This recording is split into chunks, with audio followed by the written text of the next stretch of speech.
Hi, my name is Laura Kelly. I'm an SCA intern, Student Conservation Association at Tumacácori National Historical Park. I work in the gardens. We have a front garden, a courtyard garden, and a heritage orchard. So there are many wonderful natural treasures here that you may know about, but I'm hoping to share with you some new information, some new gifts, some things that you can apply to your own backyard. So let me share with you our gardens. The courtyard garden is made mostly of plants that would have been introduced by the Spanish missionaries as they traveled here. Here we have a pear tree, we have a pomegranate tree, peaches. I have an attachment to this young fennel because I grew it from seed at home. And that was my first time growing herbs from seed, so it was really satisfying to me to see it sprout, to see it grow. There's a lot of work that goes into this recreation of the mission garden. I work here 5 days a week, but I'm just one of the most recent people to come work here in this garden. The Civilian Conservation Corps in 1939 was the group that originally built this courtyard garden as it is today. We have garden volunteers who help us. We had master gardeners who did a lot of work here establishing these gardens. So I'm just helping to keep up that legacy and that story. The gardens were not just a place for people to come and find things that they needed in the form of food and medicine, etc. It was also a place for people to find things that they needed in the form of beauty and just a natural spot to relax. So a lot of people are familiar already with the courtyard garden. Now that we've taken a look at the courtyard garden, I'd really like to show you the entrance garden at the front of the park.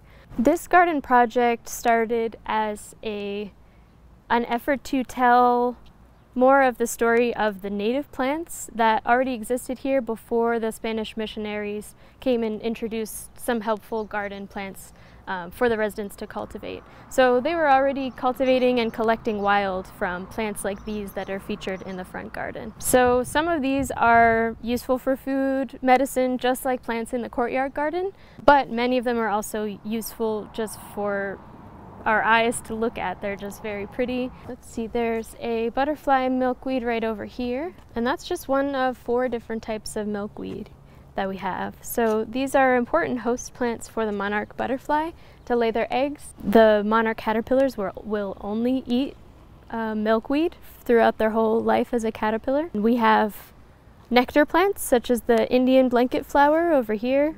We have desert marigold. So I'd like to show you how to create your own Monarch Way Station or just a habitat or an oasis for pollinators, just like we have here in the front garden. It's really easy. All you have to do is get some potter's clay, some compost or potting soil, and some native seeds. I have a mix here, about 3 tablespoons of seeds, native wildflowers. So the challenge here is to use as many different types of native seeds as you can.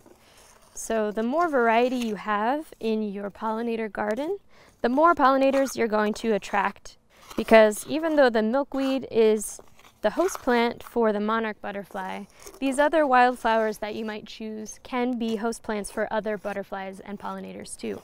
So you're creating a habitat not only for these monarchs, but also for any other native insects that are going to be beneficial to your garden. So the more pollinators that you can attract to your garden, the better off your garden's going to be.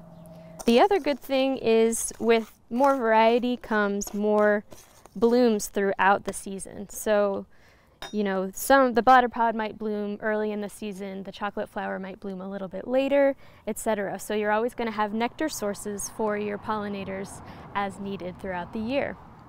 So after you've blended your dry ingredients together, including the seeds, you're then going to add about a 1/4 cup of water.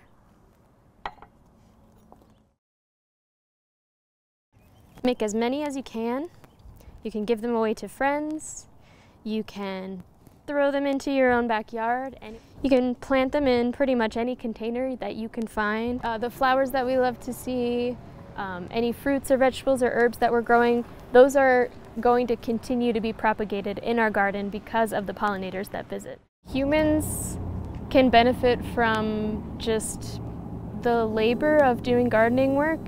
It might be dirty, but that's what makes it fun. That's what makes me want to come out here every day. It kind of connects you to the natural world in a way that's very special and personal.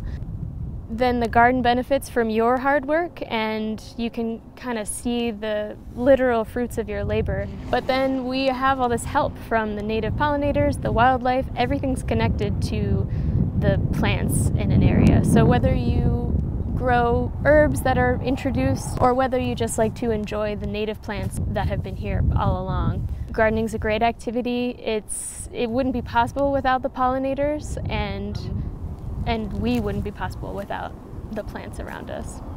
It smells really good.